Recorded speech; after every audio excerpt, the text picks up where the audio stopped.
From growing up in a little Spanish village to becoming the youngest #1 ATP player in history, it's honestly insane how Carlos Alcaraz rose to the top.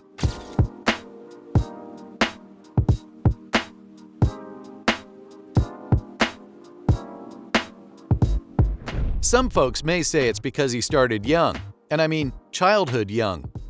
Yep, Alcaraz actually spent his early years around tennis. His father used to play professionally in Spain. What's more, he was even the director of a tennis academy. And that's where the young Spaniard fell in love with the sport. He had 3 older brothers too, but none of them mastered tennis the way Carlos did. He wanted to follow in his father's footsteps and become the next Rafael Nadal. Obviously, his country's most iconic player was his idol. As the young kid from Murica aged, his dad thought someone else should whip him into shape. Enter Juan Carlos Ferrero. Sound familiar? He should, people, because Juan is a former world #1 player. He's been the coach of the teen Spanish sensation ever since. And I have to say, the former Roland Garros champ is doing a mighty good job. Hear this.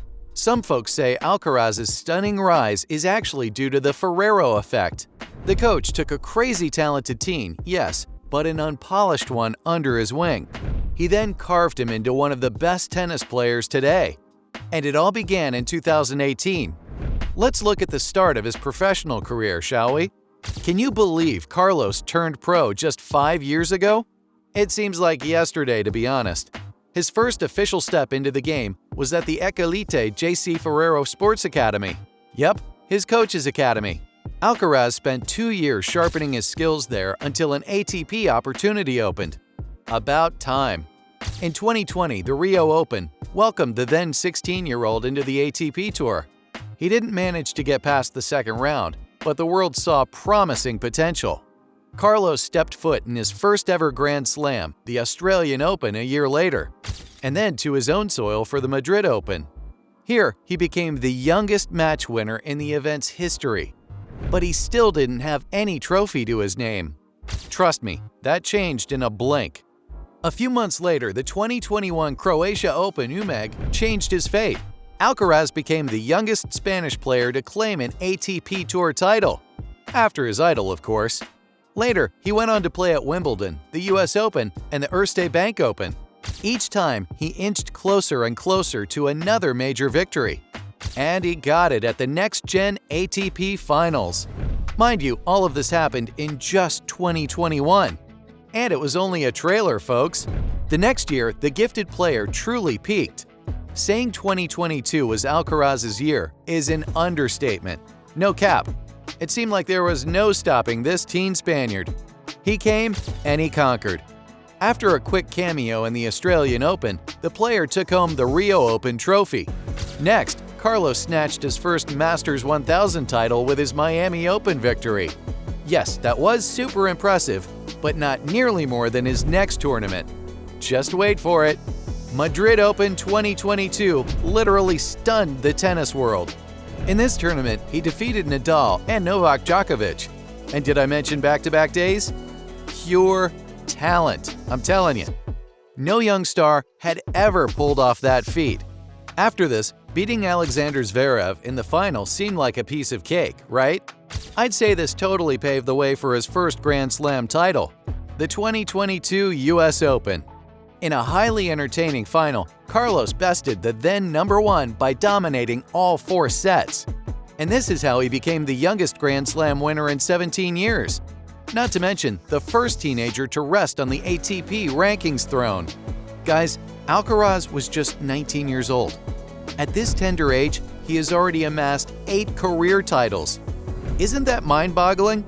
I don't know about you, but this has left me in awe of his sheer talent.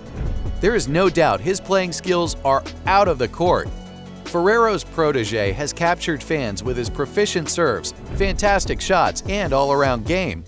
He prefers to be aggressive, attacking the ball right away. But you better not take him lightly. He's just as relentless at the defensive approach. The right-handed player's backhand smashes keep his opponents on their toes.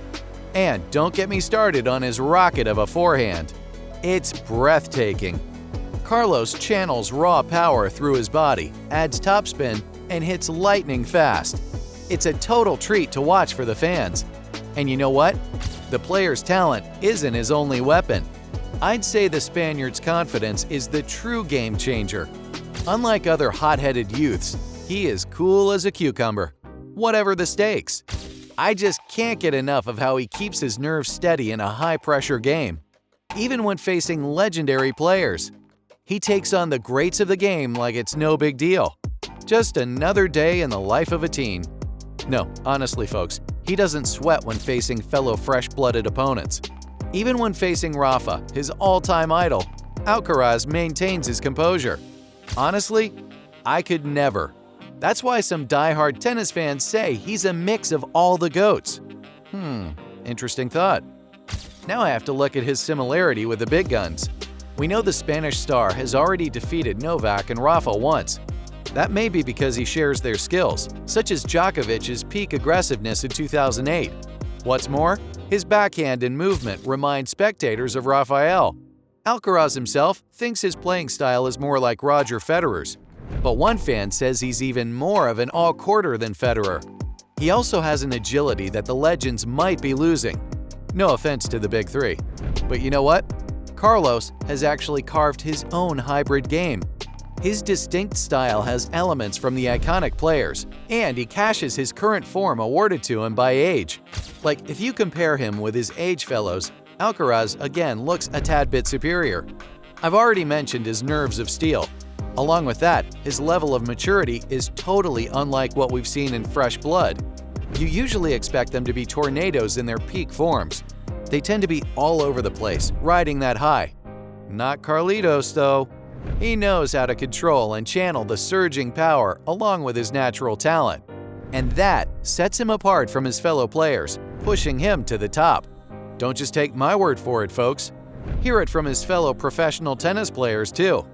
Everyone is raving about him, like Jeffrey Chizever. The commentator can't get enough of his athleticism and shot-making. He says that really pushed him ahead. Andy Roddick agrees. The former world #1 is a massive fan of how Alcaraz goes from defense to offense. And according to The American, his drop shot is the best he has ever seen. This cruel shot totally blindsided Alexander Zverev at Miami last year.